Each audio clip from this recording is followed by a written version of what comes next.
The house on Blakestreet. They gave me the route 3 weeks ago. Some private firm subcontracted by the insurance company, or maybe it was the bank, doesn't matter. Uniform still stinks of polyester and cheap Velcro. I do my rounds, sign my logs, and keep the peace in places where nothing ever happens. It's one of those master plan neighborhoods, tucked behind hedges and automatic gates. Rows of near-identical houses in tasteful beige. Every lawn has a "this home is protected by" signs stuck in the grass, as if burglars give a damn. Feels more like a museum than a place people actually live. I patrol from midnight to 6, 5 nights a week. Weekends off. Not that I use them. Mostly it's just cats knocking over trash bins, sprinklers hissing to life, motion lights flaring up at raccoons like they're international terrorists. Nothing human, except for the house on Blakestreet. Number 42. It doesn't belong there anymore. The others are lived in. Christmas lights still up in June. Bikes leaning on fences, welcome mats that mean it. Number 42 has none of that. Just this quiet pressure about it, like it's holding its breath. A chain hangs loose across the front gate, not even locked, but there's police tape tied around one post, fluttering and fading. Someone had tried to staple it back in place. Bad job of it. The front door's got a city-issued paper notice peeling in the corners. Ongoing police investigation, do not enter. Rains washed out the ink, like even the warning wants to disappear. I never got the full story. You don't ask too many questions when you're paid hourly. But word gets around. People say the family inside died all at once. Husband, wife, and their teenage daughter. Some said murder-suicide. Others whispered about a gas leak or drugs. No one knew for sure. No one wanted to. The house was sealed up the day after. Police came, then left. No cleanup crew. No real estate signs. Just that ugly silence. You can feel it when you walk past. My route brings me there twice per night. Once before 2 a.m. and once just before dawn. By the book. Back gate. Side garage. Garden path. Front check. I don't linger. The yard's turning wild now. Yellowing grass thick with clover and weeds. The bushes by the porch have grown fat and untended. But the mailbox? Still empty every night. That's what caught my eye. No one's living there, no one cleaning, but someone's pulling the mail. For the first 2 weeks, I thought I was imagining things. Same routine, same dead windows, same nothing. But on the 15th night, I saw it. Just a glint at first, like a mirror catching light. I stopped mid-step, squinted, pulled my flashlight up, careful not to point it directly at the window. Upstairs, second from the left, a bedroom window, curtains slightly parted. For half a second, I saw it, a light flicking on then off. Not a warm glow, cold white, like an old kitchen bulb or a basement fixture. Fluorescent. Then darkness again. Could have been a power surge. Or a timer no one remembered to disable. But timers don't stutter. And lights don't usually turn themselves back on in sealed, abandoned crime scenes. It stuck with me. I spent the rest of the shift replaying it. Even lit a cigarette in the car, which I don't do anymore. Not since the last warning. But I needed something. That house had never lit up before. Never blinked. Never moved. Next night it happened again. Same window. Same time. Only this time, the light stayed on. I stood under a sycamore tree across the street, half-shadowed, trying not to breathe too loud. No movement. No sound. Just that white square of light on the second floor of a house that had no business being awake. And I swear, just for a second, I thought I saw someone pull the curtain closed. I didn't sleep the next day. Tried, but it wouldn't stick. My body was tired, sure, but my head kept dragging me back to that goddamn house. That light, that curtain, that split-second shape behind the glass, like a shoulder shifting just out of view. It wasn't my job to care. I wasn't a cop. I wasn't anything but a night watchman with a flashlight and a clipboard. But I've been around long enough to know when something's off. And that house was off. I started watching it differently. Slower. Smarter. I didn't walk the whole yard that night. Instead, I parked 2 blocks down and came in quiet. No kisangling. No flashlight. The sky was cloudy. No mon. Perfect. I cut across the neighbor's lawn, careful not to trip any motion lights, and took position behind the wide oak tree at the end of the Blakestreet cul-de-sac. From there, I had a perfect angle on the house. Nothing for 10 minutes. Then 20. Then, there, a soft glow on the second floor. Same room, same light, but this time it didn't flicker. It warmed up like someone had flipped a switch and walked away. Steady and solid. No estuter. And now that I was watching closely, I saw it wasn't just the one room. A second light turned on downstairs. Faint yellow through the front window. Hallway maybe, or kitchen. Somebody was inside. I moved closer, crossed the lawn on the balls of my feet, hugging the hedges. The air smelled faintly of rotting clover and rain damp wood. Then something else, tobacco smoke. Fresh, not stale like you'd expect from squat. Somewhere nearby, someone was smoking. The kind of dry, chemical reek you get from cheap Eastern European cigarettes. I crouched by the gate and ran my fingers over the chain. Still looped but loose. Police tape had been untied again and retied, sloppily. Someone had gone in. More than once. I waited. Watched. Listened. Then I moved around the back. Followed the side fence to the overgrown garden. The grass was flattened in a path, like someone had walked it over and over again. And near the back patio door, something caught the light from a nearby street lamp. A cigarette, but still smoldering. That meant they'd just been out here. I pulled my flashlight, but didn't switch it on. Instead, I crouched down, ran a finger over the concrete. The ash was warm, gritty between my fingers. Filter was yellow, bent.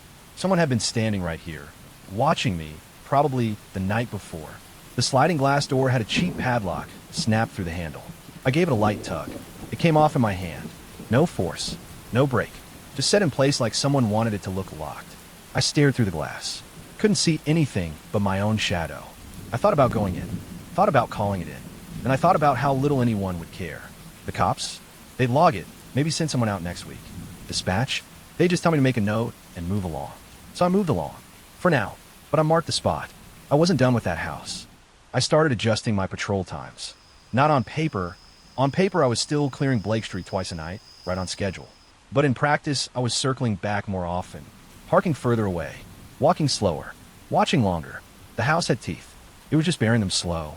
Fourth night in a row with activity. The light upstairs came on again, but this time it wasn't alone.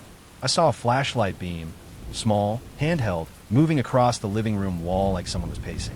At one point, it settled near the floor and lingered there like they were checking baseboards. That wasn't squatter behavior. That was searching. Whoever was inside wasn't living there. They were looking for something. I didn't sleep much that week. Didn't matter. Sleep hasn't come easy in years. I kept thinking about the rumors. The wife, mostly, people said she was sweet. PDA type.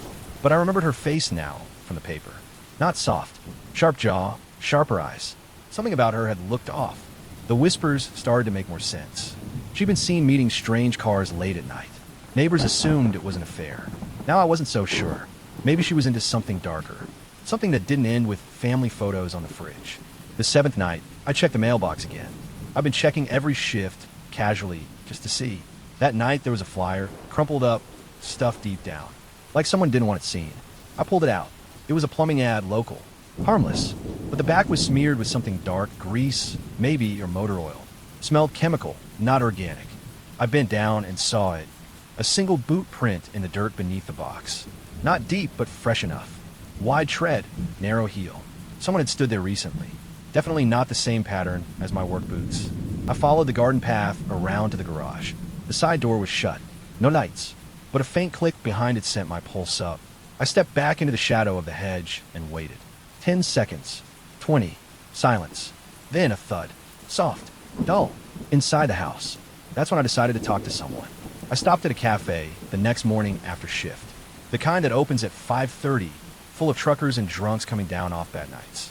I called an old friend of mine, Tomas. Used to work narcotics before he flamed out and went private. I told him just enough to get his attention. Told him about the family, the light, the movement, the smell of smoke. He didn't say much at first. Then he asked one thing. Did the wife work in pharmaceuticals? I didn't answer. Didn't have to. He hung up. By the ninth night, I was back behind the house. This time I found the basement window cracked open. Not broken, slid open like someone was being careful. I crouched low. No flashlight. No noise. Just the sound of my own breathing and the occasional whisper of wind through the bushes. Inside, I heard shuffling. Slow. Deliberate. A man's voice. No, not there. Check under the tile. Then another voice, quieter, anxious. What if someone comes back? The first voice grunted. She had to put it somewhere. We're not leaving empty-handed. I leaned in closer. The air smelled like mildew, wet cardboard, and something sharp like ammonia. Chemical. Industrial. The smell of cut product. Not for home use. Drugs. Real ones. I backed away slow, careful not to crunch the gravel under my boots. My heart was hammering like I'd just run a sprint. Not out of fear. Out of certainty. They were smugglers. And whatever the wife had hidden, they wanted it back. I didn't tell anyone. Not Dispatch. Not Tomas. I could have, should have, but I didn't. Some part of me wanted to see it through. Maybe I wanted answers. Maybe I just wanted to be first. Or maybe I already knew, deep down, what I was walking into, and I didn't want to share it. It was just past 2 a.m. when I slipped through the back gate. I didn't park nearby. Walked from a main road, no flashlight, no radio chatter. Just me in the house. The sliding door was unlocked again. Same as before. They were getting careless. Inside, the air was thick, musty but lived in. Stale noodles, old sweat, detergent. Smelled like someone had been cleaning, but not well. The living room had been rearranged. Couch pushed to the wall. Carpets pulled up and rolled. A hammer lay beside a torn patch of floorboard. There was a pile of open boxes, clothes, school supplies, toys, ripped apart like someone was looking for a loose stitch. They'd torn this place apart. But whatever they were after, they hadn't found it yet. I moved slow, quiet, up the stairs one step at a time, holding my breath when it would creak. The hallway was dim, lights still on in the back room. Door half open. I peeked through. 2 men. One crouched by the baseboard, running his hand along the plaster. The other was standing with his back to me, arms crossed. They looked like pros, but not good ones. Eastern European accents. One of them shaved bald, the other wiry and tall with faded tattoos down his neck. Both had that desperate hunger, the kind that makes you stupid. She had time to hide it, the tall one said. They found the car, not the parcel. She wouldn't keep it on her, not with the kid. The bald one pulled a screwdriver from his pocket and pried at the wall. I stepped back from the door, heart racing. That's when I felt it. The floor beneath my foot wasn't solid. It dipped slightly. A soft give. I looked down. A loose tile. Different grout. And right then, I heard it, a sharp inhale. The one by the wall had seen my shadow. "Who the fuck?" he shouted. I turned. Ran. Back down the stairs. Took the turn too fast. Shoulder slammed the banister. I heard footsteps behind me. Fast, loud, stumbling. He's got something. He saw. They didn't have guns. At least, they didn't fire. That's the only reason I made it to the back door. I hit the yard running. Hopped the gate. Took a shortcut through the neighbor's hedge. Tore my pants. Didn't care. Made it to the road. Got in the car. Didn't start it right away. Just sat, panting like a dog, hands shaking on the keys. They didn't follow. Either they thought I was armed, or they were afraid of what I'd seen. I didn't go back the next night. Didn't punch in, didn't call out. I drove east instead. Slept in a rest stop near the border. Ate cold meatballs from a gas station. Drank coffee that tasted like radiator water. Then I went back. Not to patrol. To take what was mine. The house was empty when I returned. No lights. No signs of life.